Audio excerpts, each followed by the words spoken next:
So I live in Bangkok, Thailand at 18 on my own. And in this video, I just want to talk about and discuss if it's actually worth doing this as a young man, moving, country specifically here to Bangkok or Thailand in general, really.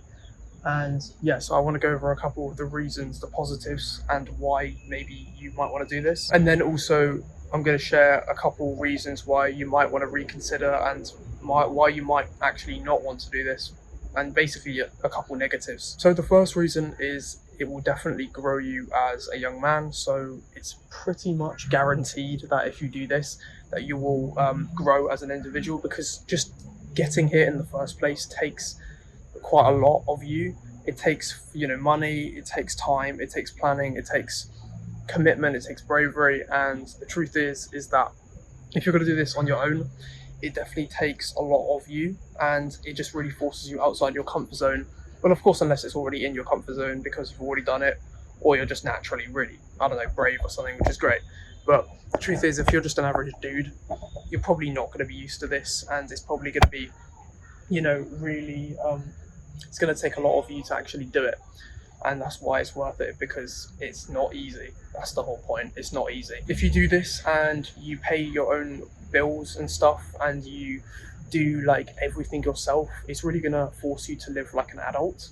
You're gonna have to cook your own food unless you want to buy it. But if you plan on doing everything yourself, so you plan on cooking your own food, you plan on doing your own washing, you plan on paying your own bills and doing everything yourself, it's basically going to force you to grow up really fast, and it's going to force you to basically become a man. Or if you are a woman, if you are watching this, force you to become a woman, become an adult. It doesn't matter what gender it is. And it's just the fact that it takes like a lot of you, and if you do everything yourself, it basically is just going to basically make you live like a fully functioning grown up member of society, because you're just going to have to live like an adult. If you're my age, 18, and you were living at home, or you are still living at home, it's going to be very different to what it was at home. And at home, you're almost like in your little bubble, protected by your parents, protected by, the government, like the school system, all this stuff. Like, it protects you and it shelters you and it keeps you like a baby.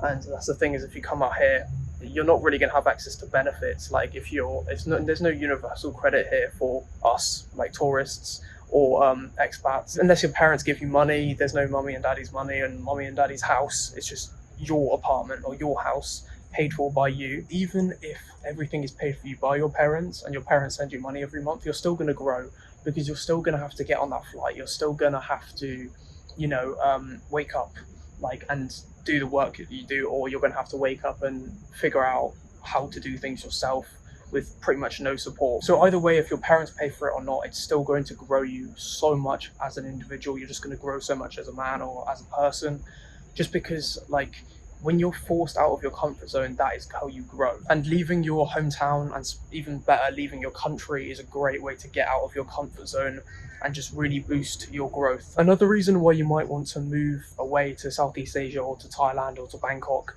as a young person is because out here, things are a lot cheaper, meaning that you can actually afford to leave home. Like, the issue that a lot of people are having right now is that they don't have the money to leave home. Like, a lot of people are 28, 29, 30 still at home, because the cost of living in the UK, and I think in the US as well, is just really bad. It's just so expensive. It's just so expensive. Wages are stagnating, and then the cost of living is going up, and it just makes things so hard, and it makes it so hard for you to move out and have independence and live not have any support from your parents. And the good thing about out here is that you don't actually need much to move out. If you want like a super fancy apartment or anything, it's still going to cost you, quite a bit. But the fact is, if you're just willing to have an okay apartment, similar to just an average apartment in the UK, you can get that stuff for like so cheap. And it means that you can actually move away a lot easier than if you were moving away in the UK. So that's definitely a big reason, is that it just allows you to be independent at a much, much younger age than in the UK. And of course, like, if you have loads of money, you can leave home and get quite a similar thing in the UK, even though I still wouldn't say it's the same thing because you're still in the UK. But like, at the end of the day, you could still leave home early in the UK as well if you wanted to, if you had the money, or if you're willing to go in a bit of debt, which I would not recommend. But out here, it really, you can make the money to live out here for a year in really like a year of working in the UK. No, less than that. And if you work minimum wage in the UK, let's just say you're making 1,000. I think it's like 1,600 after tax. It's about 1,400. I think. I don't know. I haven't worked a normal, I guess, normal job for a while. But the fact is like if let's just say you're on minimum wage, like just to make it really like simple to understand, because everyone will, or you could always just make the excuse, oh, only for rich people. No, let's say you're on minimum wage, so you're making, I think it's minimum wages, like, yeah, it's about 1,500, 600, 400 pounds after tax. You can live on half of that out here if you're willing to, you know, count your pennies a bit, which means that you could work for 6 months on a minimum wage job in the UK and come out here, let's just say 7 for the flights and everything, and for maybe any extra money that you want, or 8, 9, or even a year if you really want to spend more and live a nice lifestyle. But you can really do it without having that much money, which means that you can go and do this without being a rich kid, without owning a multi 6-figure business. You can do this without, you know, making even £2,000 a month. You don't even need to make $2,000. You can make like $1,000 a month and still live out here. So you can, it's really a lot more accessible for younger people, because of course when you're older it's quite hard to do this as well, because you have it switches from financial reasons where you can't do it to more family reasons, and that's the issue.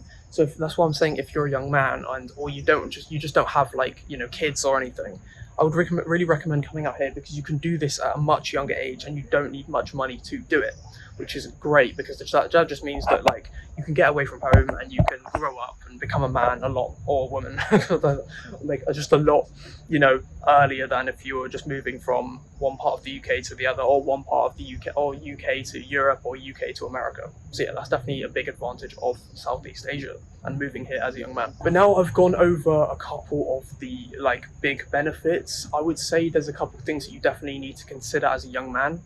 And the first thing is that it's going to still cost money. It's still going to cost quite a bit in the long run. And even though it might only be half or even a third of what it is in the UK, if you are a young person, you might not have much money at all, which means that you're either going to have to save up for a while to have enough to live out here for a decent amount of time.